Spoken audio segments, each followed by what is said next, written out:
Hi, I am Vimal Aswath. If sine of sine inverse 1 by 5 plus cos inverse x equal to 1, then you have to find the value of x.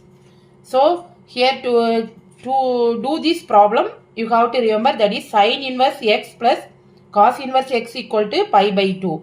That formula you have to remember.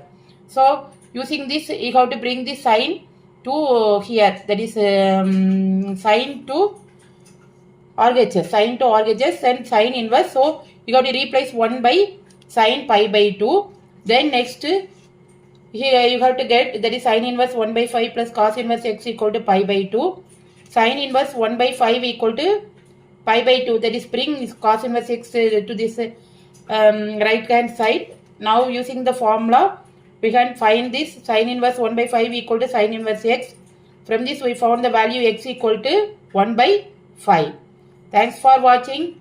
Please like, comment and subscribe to Pranav Siddharth channel.